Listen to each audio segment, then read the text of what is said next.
아멘, 아멘. 20세기 최고의 지성이라고 불리는 분이 계십니다.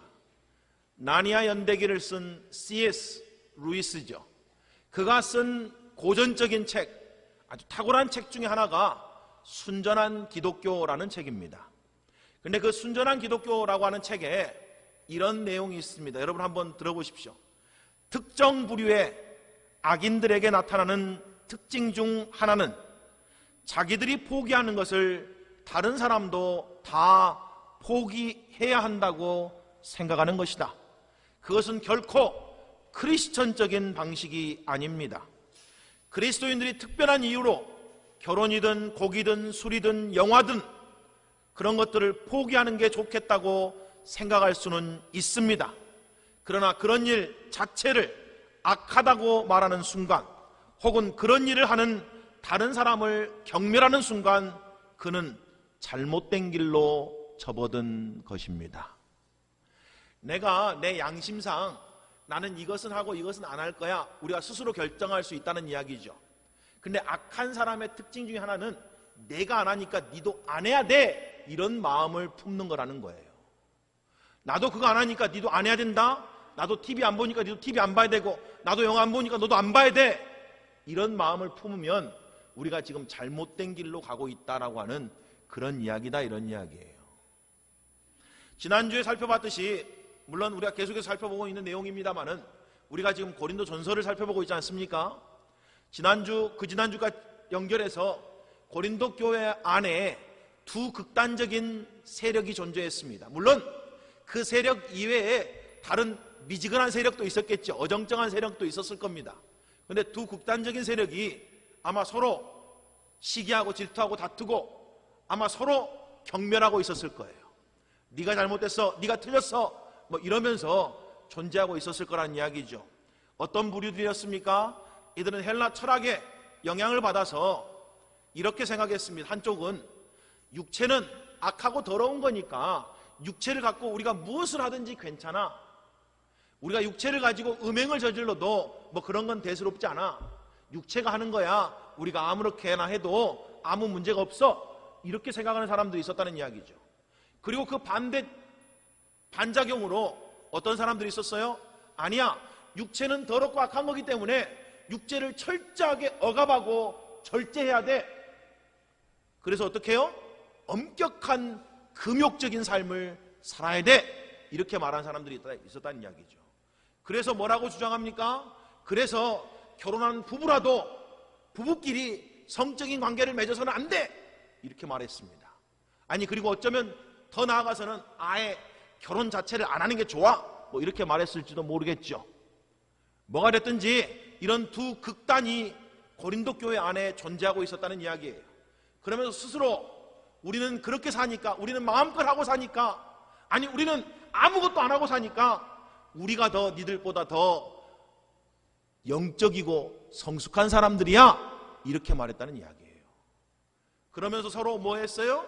시기하고 다투고 서로 경멸하고 무시했다는 이야기죠. 니들하고 같이 살 수 없어, 니들하고 가까이 할 수 없어, 이렇게 아마 그런 분위기가 그 안에 있었을 거라는 이야기예요. 이런 모습들이 사실은 길과 진리와 생명 되신 예수님의 길로부터 한참 벗어나 있었다는 이야기예요. 그런데 진짜 문제는 뭐라고 말씀드렸습니까? 진짜 문제는 자기들이 잘못된 길을 가고 있음에도 불구하고 잘못된 길을 가고 있다는 그 자체를 깨닫지 못하고 있다는 게 진짜 문제였어요. 죄를 죄로 여기지 않았다는 이야기잖아요. 내가 다른 사람을 경멸하고 무시하는 거를, 이게 이 자체가 지금 잘못된 길이라는 거를 깨닫지 못하고 있었다는 이야기예요. 내가 옳다라고 여기는 걸 내가 주장해야 된다, 내가 옳다라고 하는 여기는 걸, 이거를 다른 사람에게 강요하면서 그 사람을 무시하고 경멸하는 그 자체가 얼마나 큰 잘못인지, 그게 얼마나 큰 죄인지를 깨닫지 못하고 있었다는 게 이들의 진짜 문제였습니다. 그래서 이들 모두가 다시 복음 앞에 나와야 됐다는 이야기예요. 그래서 고린도 전서를 통해서 사도 바울이 그들에게 다시 복음을 이야기하고 있는 겁니다.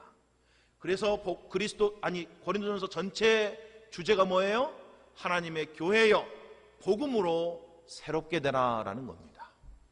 복음만이 그들을 다시 새롭게 하는 하나님의 지혜고 하나님의 능력이기 때문에 그렇습니다. 우리가 그러기 때문에 날마다 우리도 복음 앞에 서야 됩니다. 혹시 지금 내가 갖고 있는 이 생각이 잘못된 길을 가고 있는 건 아닌가? 내가 정말 복음적인 생각 가운데 살고 있는가? 복음적인 길을 가고 있는가? 우리가 늘 우리를 돌아볼 줄 아는 지혜가 있어야 된다고 하는 그런 이야기인 거죠. 복음 앞에 이 고린도 교회 성도들이 서서 자신들이 얼마나 세상적이고 세속적인 이 사고의 생각에 물들어 있는지를 깨달아야 됐습니다. 그리고 어떻게 해야 돼요? 회개하고 돌이켜서 자신들의 라이프 스타일을 수정해야 된다는 이야기예요. 사실 우리가 예배 가운데 나오는 이유도 그것 때문에 그런 거예요. 내가 한 주 동안 살았던 이 삶이 정말 하나님 말씀에 맞는 삶인가? 복음에 맞는 삶인가? 이걸 우리가 말씀을 통해서 다시 한번 우리가 우리를 돌아보는 시간이 사실은 예배 시간입니다. 그리고 혹시 내 생각이나 내 삶의 라이프 스타일이 하나님의 뜻과 맞지 않는다면 기꺼이 오늘 이 시간을 통해서 나를 바꾸고 나를 변화시키고 나를 다시 한번 하나님 말씀 앞에 굴복시키는 그런 시간을 갖는 게 예배라는 거라 이런 얘기죠. 예배는 그런 시간이다라는 이야기입니다. 우리 교회 올해 1월 추천도서가 내 마음은 전쟁터라는 책입니다. 그 책에 보면 이런 내용이 적혀 있습니다. 신들의 싸움은 생각에서 시작된다. 성경만 그렇게 말하는 것이 아니다. 그런 일이 어떻게 일어나는지 심리학자들은 다양한 통찰을 제공해주고 있다. 일례로 수십 년 동안 심리학 분야에서는 소위 인지심리학이 주류를 이루어왔다. 인지심리학이란 인간의 생각이 어떻게 태도와 감정과 행동을 형성하는지 연구하는 학문이다. 인간의 생각과 태도와 감정은 모두 얽혀있다. 하지만 출발점은 언제나 생각이다. 우리의 모든 감정과 행동과 그런 것들이 어디서부터 시작한다고요? 생각에서 시작한다고요. 인지심리학을 연구하는 학자들도 그렇게 이야기를 한다는 이야기예요. 그리고 성경도 그렇게 이야기합니다. 모든 것의 뿌리는 생각이다. 그래서 우리가 어떻게 생각하느냐가 우리가 어떻게 느끼고 어떻게 행동하는가를 결정한다 이런 이야기예요. 그래서 우리의 생각이 진짜 옳은지 바른지 이게 정말 성경적인지 이거를 끊임없이 하나님 말씀 앞에서 하나님 앞에서 고찰해보고 그것을 수정할 줄 아는 것, 그게 우리에게 필요하다는 이야기죠. 어떻게 생각하느냐가 진짜 중요하다는 걸 여러분이 기억하고 돌아가실 수 있었으면 좋겠습니다. 특별히 우리가 음행에 대해서 이야기를 했고 또 오늘 결혼에 대해서 이야기를 했고 이런저런 이야기에 대해서 이야기할 텐데 나는 그거에 대해서 어떻게 생각하는지 나는 정말 성경적으로 생각하고 있는지 우리가 우리 스스로를 돌아볼 수 있는 시간이 되었으면 좋겠습니다. 그래서 사실은 오늘 본문을 통해서 사도 바울이 고린도 교회 성도들의 생각을 이 사고를 올바르게 고쳐주기를 원하고 있는 거예요. 그래서 이게 옳은 길이야 라고 지금 그들에게 가르쳐주고 있는 겁니다.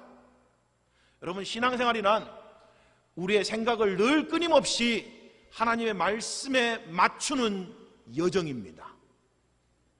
놀랍게도 아담과 하와가 죄를 범하고 난 뒤에 모든 인간들은 태어날 때부터 뇌의 주파수가 세상에 맞춰져 있습니다.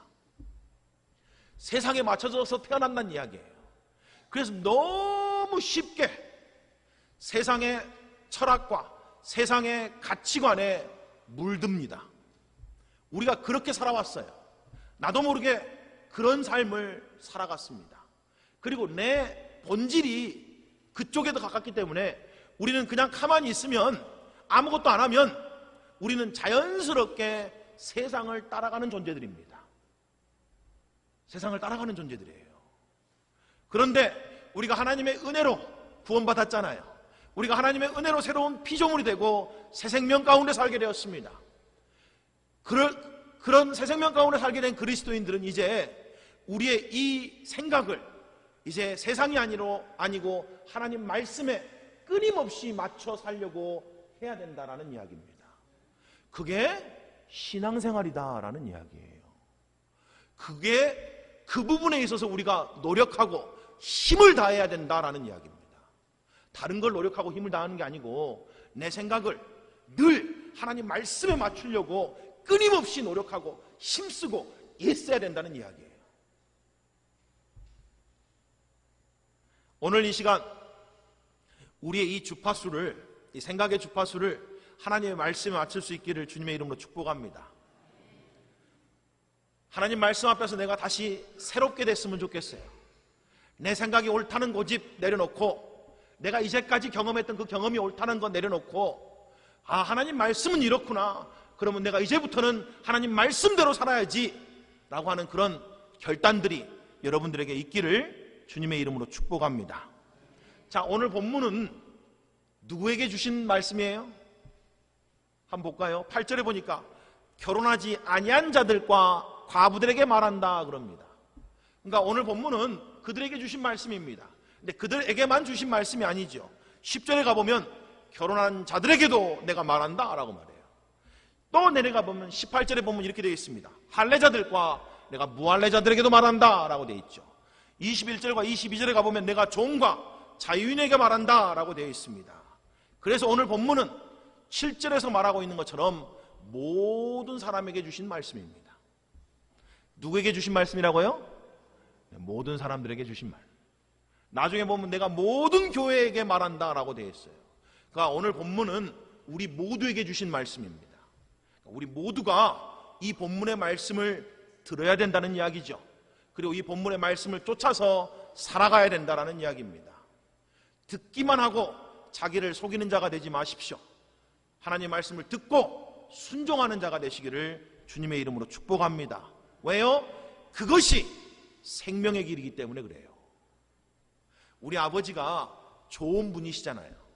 우리 아버지가 우리에게 최고를 주기를 원하시는 분이잖아요. 그렇게 안 믿으세요?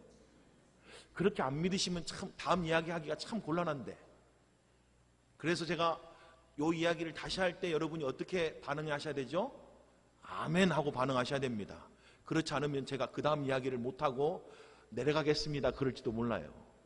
그러면 좋아하실 분이 계실라나? 자, 우리 하늘 아버지는 우리에게 최고를 주시기를 원하시는 분입니다. 그래서 성경은 말합니다. 구하는 자에게 좋은 것 주시지 않겠느냐. 그게 아버지의 마음이에요. 그래서 하나님이 여기 써져 있는 이 하나님의 말씀들은 우리의 최선을 위한 말씀이라는 이야기예요. 우리의 생명을 위한 말씀이지 우리를 어렵게 하려고 하거나 우리를 힘들게 하려고 하는 말씀이 아니다 이런 이야기예요. 그거를 전제로, 항상 그거를 전제로 우리가 하나님 말씀을 받아야 된다는 이야기입니다. 자, 모든 사람에게 주신 말씀인데 사실은 오늘 본문의 주제가 오늘 성경에 4번에 걸쳐서 나옵니다. 보면 7절에 이렇게 되어 있어요. 나는 모든 사람이 나와 같기를 원하노라. 그러나 각각 하나님께 받은 자기의 은사가 있으니 이 사람은 이러하고 저 사람은 저러하니라. 각각 하나님의 은사대로 살라 이런 이야기겠죠. 17절에 내려가 보면 이렇게 되어 있습니다. 오직 주께서 각 사람에게 나눠주신 대로 하나님이 각 사람을 부르신 그대로 행하라. 내가 모든 교회에게 이와 같이 명령하노라. 하나님 부르신 대로 살라 이런 이야기입니다. 20절에 가보면 이런 이야기가 있습니다. 20절에 각 사람은 부르심을 받은 그 부르심 그대로 지내라 라는 말씀이 있어요. 24절에 가보면 이렇게 되어 있죠. 형제들아 너희는 각각 부르심을 받은 그대로 하나님과 함께 거하라 라는 말씀이 있어요. 4번에 걸쳐서 지금 무슨 이야기를 해요? 각각 부르심을 받은 그대로 살아라 이런 이야기예요. 그게 오늘 본문 전체의 주제입니다. 내가 부르신 그 자리에서 주님과 동행하는 삶, 그게 하나님이 가장 기뻐하는 삶이다 라는 이야기예요. 자, 사도 바울이 7절에 뭐라고 말합니까? 모든 사람이 나와 같이 되기를 원합니다 라고 되어 있어요. 자기와 같이 어떻게 되기를 원한다는 이야기예요.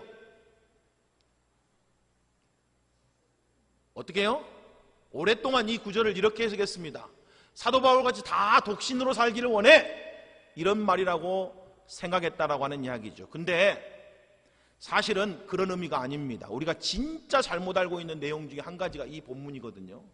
우리가 지난주에도 그런 본문이 있었잖아요. 오늘도 사실 그런 본문 중에 한 가지입니다. 많은 사람들이 사도 바울은 결혼을 안 했을 거라고 생각합니다. 그런데 대부분의 신학자들, 성경학자들은 그렇게 생각하지 않습니다. 사도행전 26장 10절에 보면 사도 바울은 이스라엘 공회원이었습니다. 이렇게 되어 있어요. 26장 10절에 보면 예루살렘에서 이런 일을 행하여 대제사장들에게 고난을 받아가지고 많은 성도를 옥에 가두고 또 죽일 때 내가 찬성 투표를 하였다라고 되어 있습니다. 이 말은 자기가 70인 공회 회원이었고 거기에서 뭘 가졌다는 이야기예요? 투표권을 행사했다, 이런 이야기입니다. 그런데 공회원의 자격이 어떻게 되는지 아십니까? 공회원의 자격이 지금의 목사와 비슷합니다. 공회원이 되려고 하면 만 30세 이상의 가정을 가지고 있는 결혼한 남자여야 됩니다. 그게 공회원의 자격 요건이었습니다. 만약에 사도 바울이 결혼도 안 했는데 공회원이 됐다라고 하면 극히 드문 케이스입니다. 이거는 아주 예외적인 케이스라 이런 이야기죠. 그래서 대부분 학자들은 사도 바울은 결혼을 한 사람입니다 라고 그렇게 이야기를 합니다. 그런데 어떻게 된 걸까요? 그런데 사실은 지금은 혼자입니다.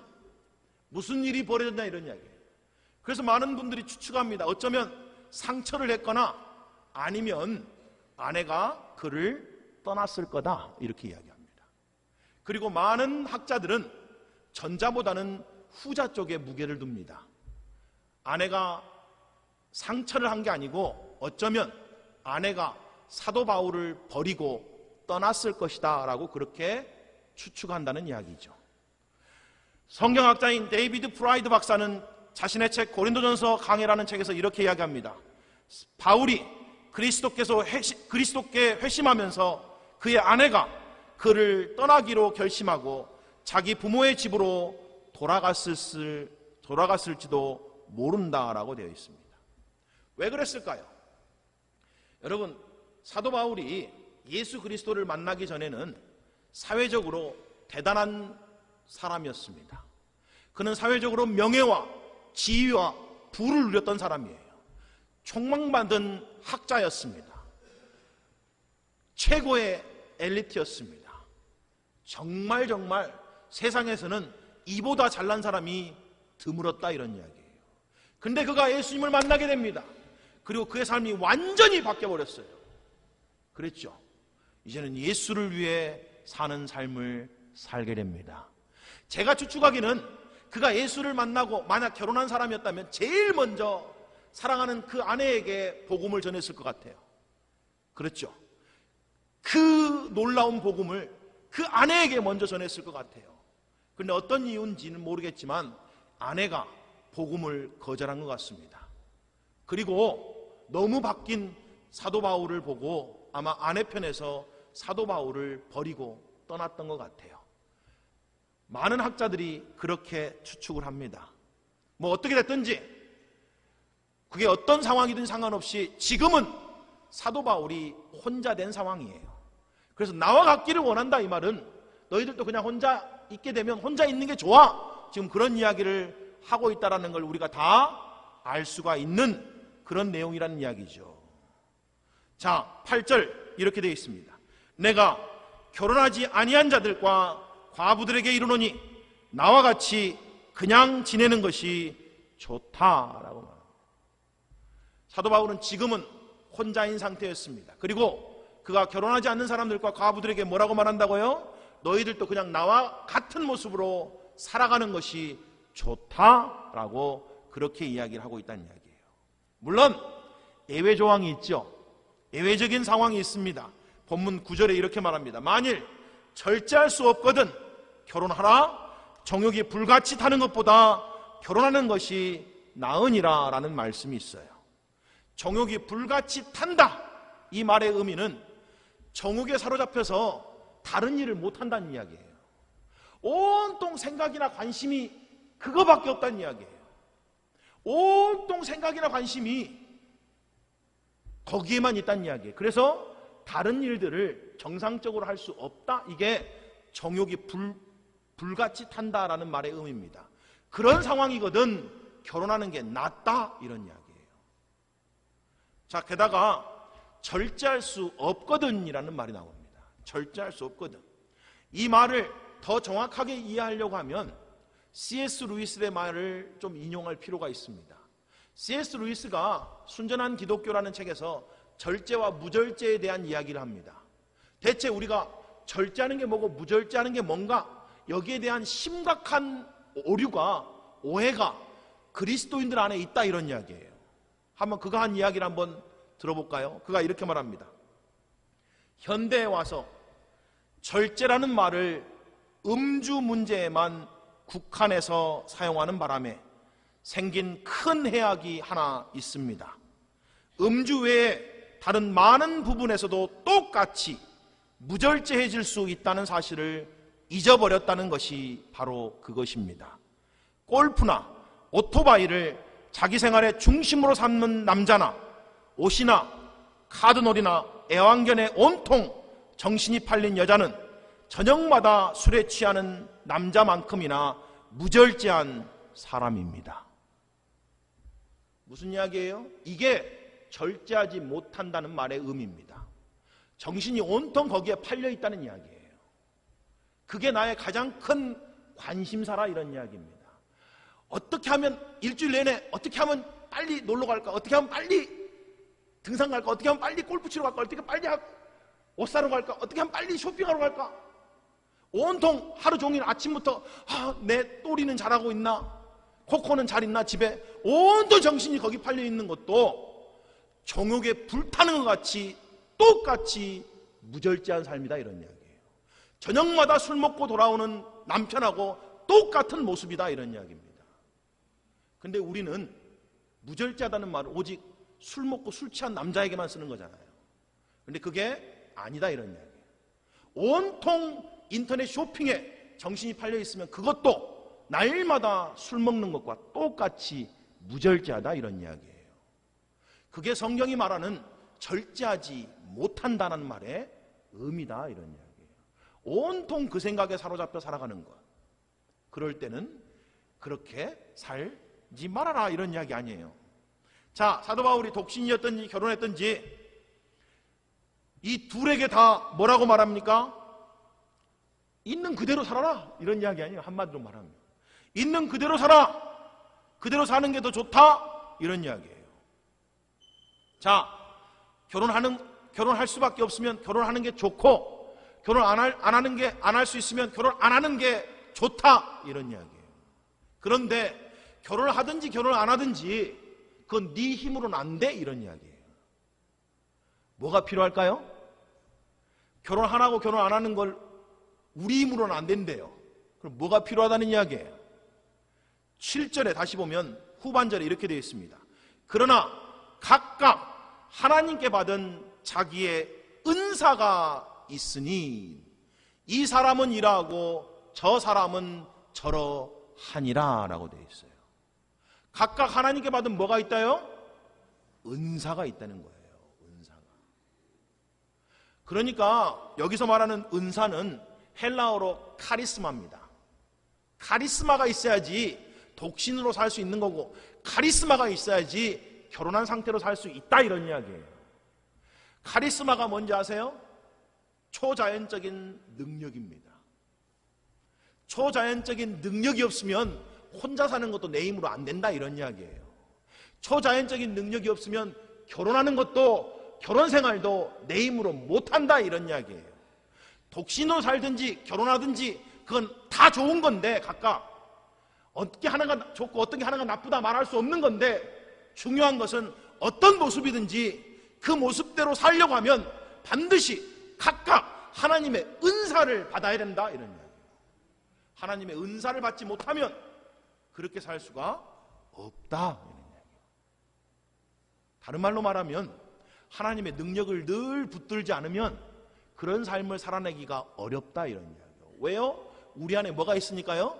죄성이 있으니까요. 희한한 게 뭔지 아세요?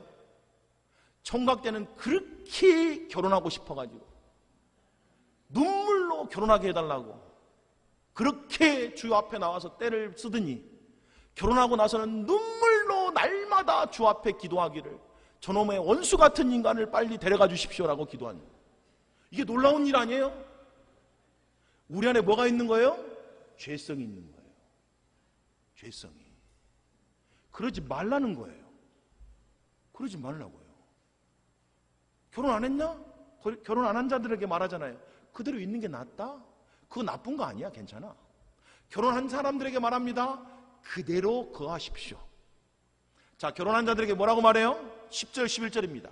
결혼한 자들에게 내가 명령하오니, 명령하는 것은 내가 아니고 주시다, 주의 명령이다, 이런 이야기죠. 여자는 남자에게서 갈라서지 말고 남자도 아내를 버리지 말라.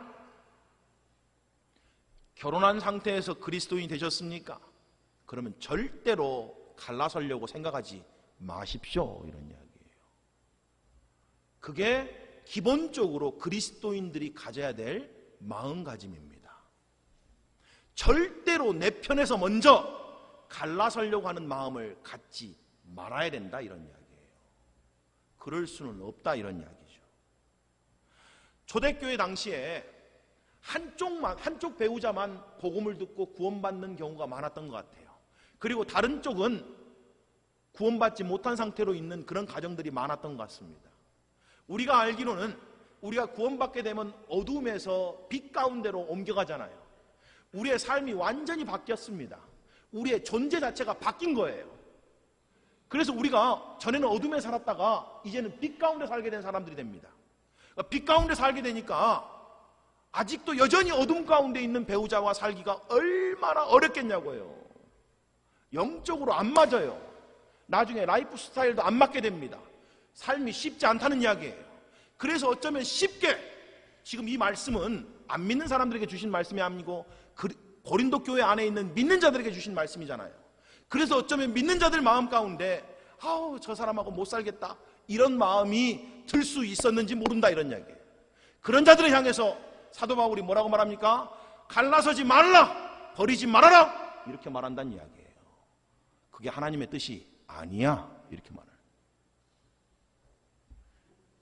12절 13절이 그런 내용입니다. 만일 어떤 형제가 믿지 아니하는 아내가 있어 남편과 함께 살기를 좋아하거든 그를 버리지 말며, 어떤 여자에게 믿지 아니하는 남편이 있어 아내와 함께 살기를 좋아하거든 그 남편을 버리지 말라. 이게 주의 명령입니다. 주의 명령이라고요. 제 이야기가 아니고. 그래서 기본적으로 원칙적으로 그리스도인들은 어떤 마음을 가져야 된다고요? 결혼에 대해서 절대 내가 먼저 갈라서고 내가 먼저 버리겠다라고 하는 마음을 먹어서는 안 된다, 이런 이야기예요. 그게 아주 기본적인 마음이라는 이야기입니다. 물론 우리 안에 뭐가 있어요? 죄성이 있어요. 죄성이 있습니다. 하나님의 뜻은 하나님의 자녀들이 이혼하는 것을 원치 않으십니다. 그럼에도 불구하고 사람 안에 죄가 있기 때문에 하나님이 어떤 경우에는 그것을 마지못해서 뭐예요? 허용할 때가 있어요. 근데 그것은 하나님의 원래의 뜻은 아니다, 이런 이야기예요.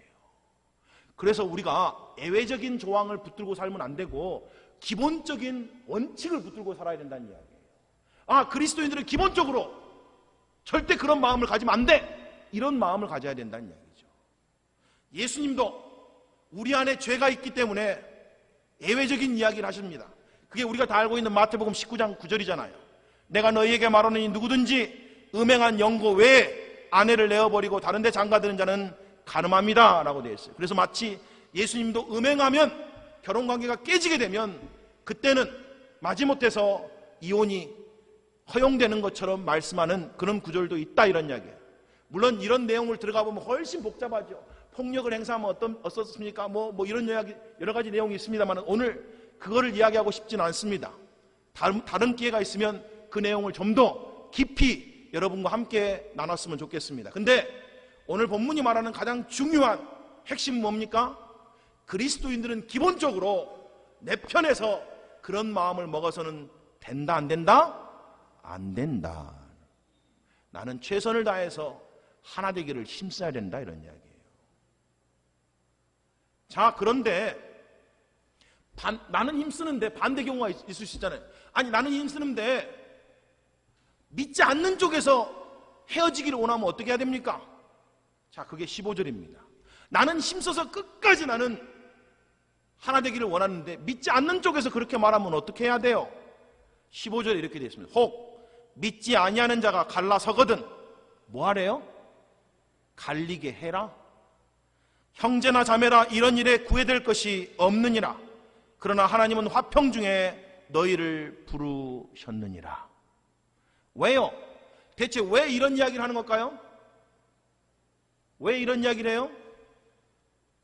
답이 오늘 본문에 있습니다. 23절입니다. 이렇게 되어 있어요. 너희는 갑으로 사신 것이니 사람들의 종이 되지 말라. 무슨 이야기예요? 그리스도인들은 배우자가 나의 주인이 아닙니다. 그리스도인들은 남편과 아내가 나의 주인이 아닙니다. 그리스도인들은 주인이 바뀐 사람들입니다. 그리스도인들은 주인이 누구예요? 예수님이 주인입니다. 예수의 뜻을 쫓아가는 게 그리스도인들의 삶입니다. 그리스도인들은 최선을 다해서 배우자를 사랑해야 됩니다. 최선을 다해서 결혼을 지켜내야 됩니다. 절대 내 편에서 조금도 내가 먼저 갈라서거나 내가 먼저 떠나겠다고 마음을 먹어서는 안 됩니다. 그게 그리스도인들에게 주신 주의 명령입니다. 이걸 지켜야 돼요. 근데 반대로 어두움이 도저히 못 살겠다 할 수 있잖아요. 도저히 마치 어쩌면 바울의 아내처럼 그렇게 떠나갈 수 있잖아요. 아니 마치 욥의 아내처럼 당신도 하나님을 저주하고 죽어 이렇게 말한 것처럼 그러면서 욥을 떠난 욥의 아내처럼 그런 배우자가 있을 수 있잖아요. 그럴 때는 우리가 어떻게 해야 되냐는 이야기예요. 아니야 미안해 내가 주의 소명을 다 버리고 당신 따라갈게 이래야 되냐 이런 이야기예요. 아니야 미안해 내가 신앙 버리고 당신 쫓아갈게 이래야 되냐 이런 이야기입니다. 여러분 뭐라고요? 우리 주인 누구라고요? 우리 주인은 예수 그리스도입니다. 지금 그 이야기를 하고 있는 거예요. 우리의 주인은 예수 그리스도다. 물론 쉬운 이야기가 아닐 줄 믿습니다. 그런데 이건 제 이야기가 아니고 하나님의 말씀입니다. 저도 그렇게 살아야 되고 여러분도 그렇게 살아야 됩니다. 사람의 종이 되지 마십시오. 여러분들은 그리스도의 종입니다. 예수님만이 여러분의 주인 삶을 살아야 된다는 그런 이야기인 거예요. 자, 그러면서 오늘 본문이 진짜 이야기하고 싶은 내용이 나와요. 뒤에 봐보면 이렇게 돼 있잖아요. 야, 할례 받는 것도 중요한 게 아니고 무할례 받는 것도 중요한 게 아니다. 그래서 너가 할례자로서 그리스도인이 됐는데 일부러 무할례자가 되려고 하지 말아라. 너희가 무할례자로서 예수님 만났는데 일부러 억지로 할례 받으려고 하지 마. 그런 게 중요한 게 아니야. 너희가 종이었는데 너희의 인생의 목표가 나는 종에서 해방되는 겁니다. 이런 삶을 살지 말아라. 물론 기회가 주어지거든 기꺼이 자유롭게 되라. 그런데 자유롭게 되는 그 자체가 너의 목적이 돼서는 안 돼. 이런 이야기예요. 결혼한 상태에서 예수님을 만났습니다. 그래서 어떻게든지 이 결혼에서 도망가고 싶은 게 여러분의 삶의 목표가 돼서는 안 된다는 이야기예요. 반대로 여러분은 결혼하지 않는 상태에서 예수님을 만났습니다. 여러분의 삶의 목표가 전적으로 나 결혼하는 거야. 이런 게 삶의 목표가 돼서는 안 된다는 이야기예요. 결혼을 했든 결혼을 하지 않았든 이런 건 중요하지 않아. 무할례자든 할례자든 이런 것도 중요하지 않고 여러분이 종이든 자유인이든 이런 것도 중요하지 않아. 여러분이 남자든 여자든 이런 것도 중요하지 않고 여러분이 유대인이든 헬라인이든 이런 것도 중요하지 않아. 진짜 중요한 것은 19절입니다. 할례 받는 것도 아무것도 아니요 할례 받지 아니한 것도 아무것도 아니로되 오직 하나님의 계명을 지킬 따름이니라.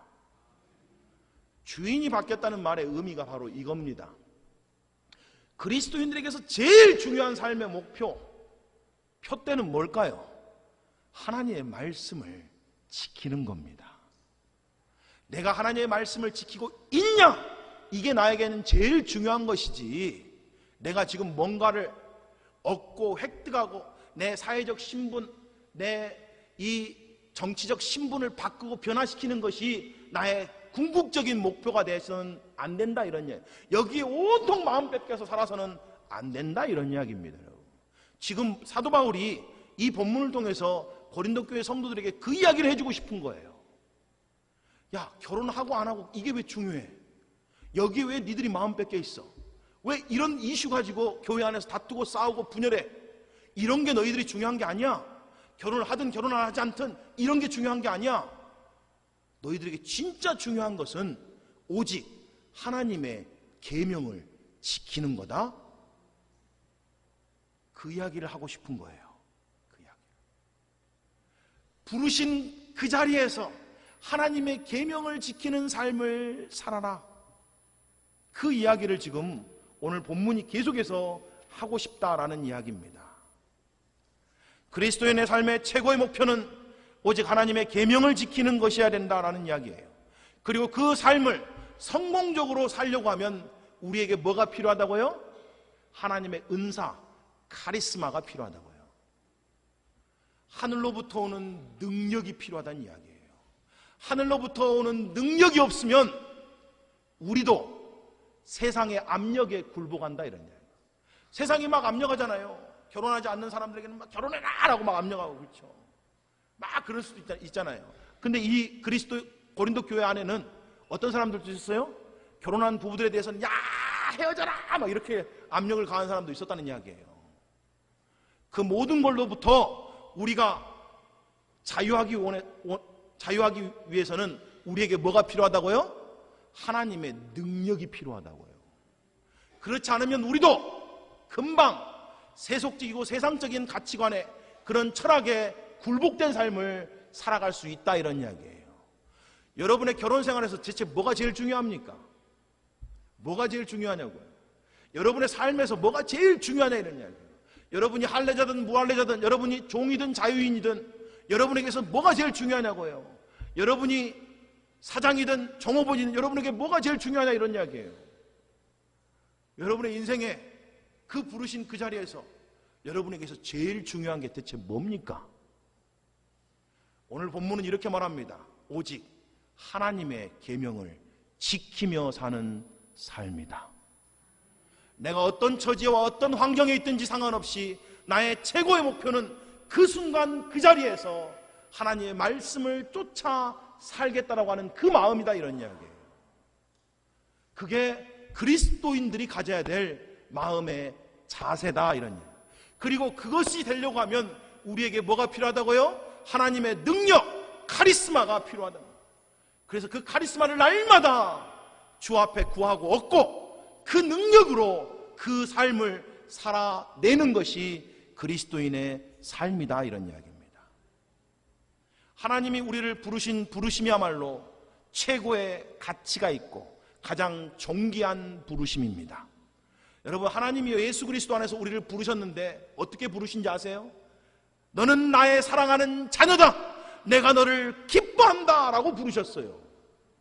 우리가 하나님의 사랑받는 자녀가 되고 하나님이 기뻐하시는 자녀가 됐습니다. 이 부르심이 가장 가치 있고 최고로 존귀한 부르심으로 여겨져야 된다는 이야기예요. 나에게는 이게 가장 중요한 일입니다. 그리고 이 부르심 안에서 하나님과 동행하는 삶, 그게 신앙생활이다, 이런 이야기예요. 뭔가를 막 바꿔보려고 하고 추구하고, 이건 두 번째 문제고, 우리의 진짜 중요한 삶의 목표는 늘 하나님의 말씀을 지키려고 하는 이런 삶이다. 이게 우리의 생각과 우리의 사고를 지배해야 된다는 이야기예요. 이 생각이 바뀌어야 된다는 이야기예요. 나에게 있어서 제일 중요한 것은 주의 말씀을 지키는 거야. 어떤 순간 어떤 상황에서도 주의 말씀을 붙드는 거야. 제가 목요일 날 빨간 날이라 아내랑 영화를 보러 갔습니다. 교회 오빠라는 영화였어요. 교회 오빠. 이름 자체가 참 매력적이잖아요. 교회 오빠. 교회 오빠라는 이 영화를 저는 여러분 모두가 봤으면 좋겠습니다. 이 이관희 집사님이 이 이관희 집사님과 그의 아내에 대한 다큐거든요. 근데 이 두 사람이 끝까지 말씀으로 승리하는 내용입니다. 정말 놀라운 은혜가 있는 내용이에요. 끝까지 말씀을 붙들고 여러 가지 역경과 환난을 이겨내는 내용이 교회 오빠라고 하는 영화의 내용입니다. 말씀이 역사하니까 승리하더라고요. 넉넉히 이겨내더라고요. 지금 그 이야기입니다. 하나님의 은사, 이것이 우리 가운데 주어지고 이 카리스마를 날마다 붙들고 살아갈 때 하나님의 말씀이 우리 안에 실제적으로 역사하는 놀라운 기적이 일어난다라는 이야기예요. 저와 여러분이 하나님 말씀 더욱 붙들기를 원합니다. 정말 하나님 말씀 안에서 우리의 생각이 바뀌기를 원해요. 그래서 우리의 생각의 주파수가 세상에 있는 게 아니고 하나님 말씀에 늘 맞춰졌으면 좋겠습니다. 그래서 내 행동이 세상적이 아니고 성경적이고 하나님 기뻐하시는 삶의 모습으로 더욱더욱 빚어지시기를 주님의 이름으로 축복합니다. 아멘. 우리 다 같이 일어나셔서 함께 찬송하시겠습니다.